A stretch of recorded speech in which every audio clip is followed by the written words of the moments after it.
Good morning, this is your daily briefing and you're welcome to it. I'm not a conspiracy theorist, is a little bit like when somebody says, well, I'm not a racist, but, and look, COVID, for example, when that came out, I think that blew all our minds, the damage and the chaos that it caused. And there were people online and people everywhere saying, look, it's like, this is something from the Beiderbecke group, this is something sinister, this is like a psychop or something. And the reality is that it was just really difficult to comprehend, but it was true, and lots of people have died. So I'm not one of these people who is particularly in a hurry to latch on to, but there does seem to me to be something going on in the mainstream media in relation to this Harry Kane transfer business. And we heard a fair bit of it yesterday on the TV, and Glenn Hoddle, they had a clip of him talking this morning on TalkSport. It was just extraordinary. And the guy's saying, now bear in mind, he's been in football a very long time. And he was saying, maybe if Harry went back to Daniel in a couple of years' time, went back next summer, there'd only be a couple of years left back on his contract, and that would put him in a better position. But at the moment, it's Levy and it's Enid that hold all the cards. And I'm not going to get bored of saying that's not how it works. And the reason that football clubs like players to sign big contracts is to give them something to negotiate with should the player end up leaving. It's like a clawback option. And I've never known a transfer like this. This is why, for example, for anybody struggling, when you get a player who's only got 6 months or a small amount of time comparatively left on their contract, that becomes a selling point. Not because there's any sort of power play, but it's just simply that the club that's selling isn't going to be able to say, well, we're going to need, because it's not going to be a huge amount of money. The Modern Slavery Act, I'm getting worn out even talking about that, but there does seem to be a narrative in the press that supposedly Harry Kane is the nicest guy in the world. Translated, he's a dummy, and therefore he won't play up and he won't cause problems. I'm struggling to see how Harry Kane is going to grin and bear staying at Tottenham to see out another year, another 2 years of his contract on the basis that he's a decent fellow. I'm just struggling. Another point is, and I did a blog on this on theboyhotspur.com yesterday, and it's not really been discussed because everything's been from the perspective of Levy, from Kane, and what the media says, tomorrow Chelsea are interested, the next day it will be Arsenal, that, it's just random clubs they're being shouting at. But there's a devil in the detail here in relation to who might buy Harry wanting a say in matters. And by that, I mean, let's put ourselves in the position of Pep Guardiola. Now, he's not just going to sit there, place a bid like it's a blind auction, and do nothing and wait to see if it happens. It doesn't work like that. And it's more the case that he's going to sit down with Kane and say to him, listen, we want you. We're going to offer you this. We're going to make your dreams come true. But we don't want you, when you've finished doing this guy, more favours. We don't want you with more miles on the clock. We don't want you, after you've been running around in the Premier League and the Europa Conference League to no good purpose, on that, pounding away on those ankles. We want you to play 180 minutes a week in the Premier League and the Champions League, and we want to, in the words of, what was that guy's name? Jose Mourinho. We want to help you explode and put you on the same level as Messi, Ronaldo, and all those big household names. And that's something that isn't going to happen at Spurs. So the demands, or rather the requirements, because it's perfectly reasonable, normally demands you associate with somebody being unreasonable, but the demands that City or whoever would come in would expect to have met by Harry are something that nobody's talking about. And the idea that the buyer, the guy that's putting all the money up, doesn't have a big say, and he's just sort of, again, waiting there like a good little boy to see how things pan out, is nonsense. It's palpable nonsense. Excuse me. Alistair Gold tells us that the new Tottenham boss will test Tottenham's financial resolve and could be with us in 7 to 10 working days. Okay, let's work on the basis that this information is true, and then ask what the hell does it actually mean? Test Tottenham's financial resolve. So that would suggest that, to me, that there is a big buyout fee because the guy's still got years on his contract. See how it works, kids. They're not going to turn around and say, so-and-so coach at so-and-so club, no chance of him joining Spurs because he's still got 4 or 5 years on his contract with the club he's currently at.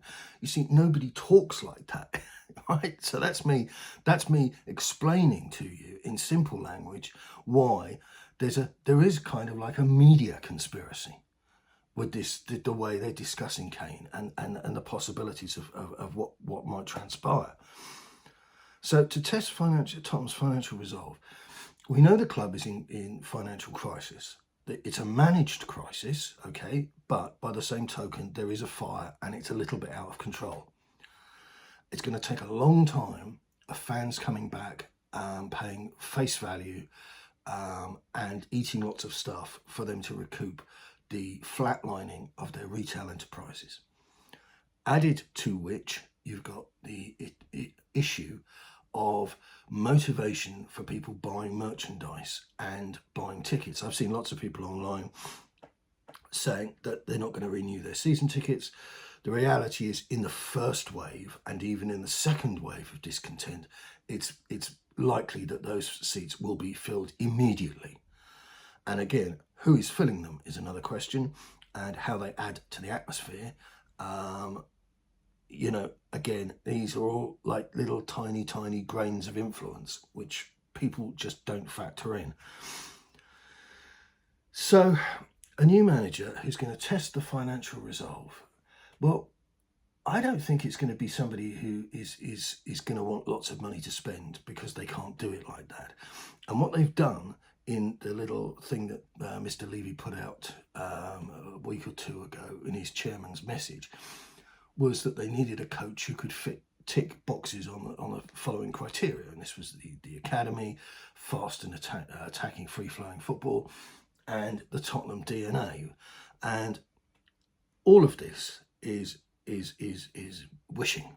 That's the most articulate thing I can say about the fact that he was unprepared to back Pochettino. It was, in hindsight, and even at the time was desperate, in hindsight has been absolutely devastating. And even if one was to reintroduce Pochettino through some miracle, what is he going to do with essentially a dressing room full of the same faces who are now all 3 years older, or whatever, they're 4 years older than they were when they were at their peak for Tottenham? That doesn't make any sense at all.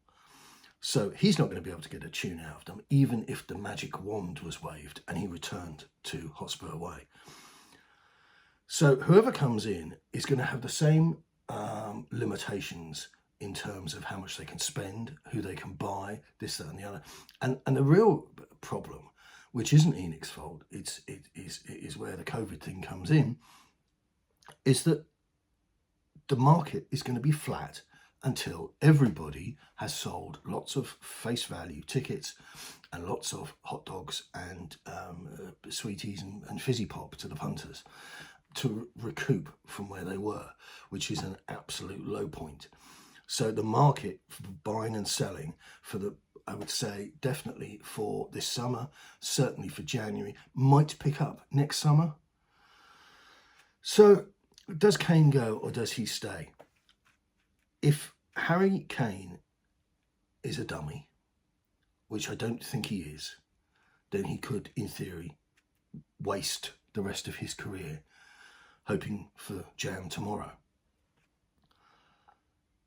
I think Harry Kane is very pleased to hold up his golden boots, but he knows that they're not the real deal. And it's bad timing for Mr. Levy that in the next few weeks, Harry's going to have, what, 24 ears? 24 ears?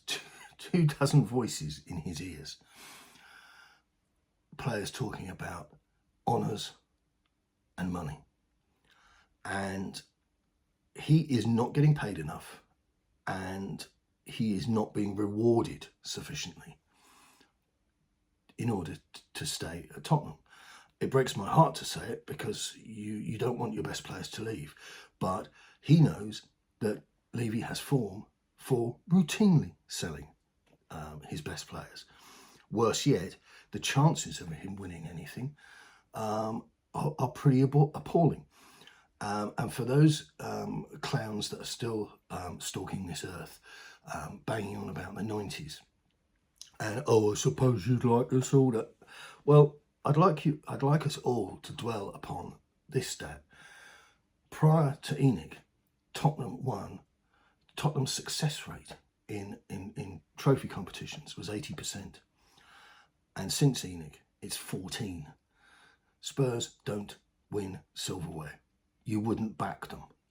You would lay Tottenham in a winning silverware market. How a new manager, when you've already had Jose Mourinho come in and out of the revolving door, how a new manager is, with all the restrictions that we've gone through, how a new guy is going to turn it around and make Tottenham the right vehicle for Harry Kane PLC. It doesn't add up. And I think that the interview with Neville was perfectly weighted. And I kind of mocked it afterwards and said, well, there's a paragraph here that says I'm staying, and then there's a paragraph there that says I'm definitely leaving. And what he's done is he's just pushed the envelope. And because all the onus is on Levy to make his club fit for Harry Kane's purpose. And right now, it isn't. And for the foreseeable future, it isn't. I predicted, as some might be interested to know, Alistair Gold is quoting 7 to 10 days here for a new manager. I said the end of the month would be lucky. And that was when Gold and other people were suggesting it would be done by the end of the season. Well, that was yesterday, so we're halfway there on my prediction. And 7 to 10 days, if my clock is right, takes us to the end of the season. That's where we are. I'll speak to you again. Good luck. Keep it on.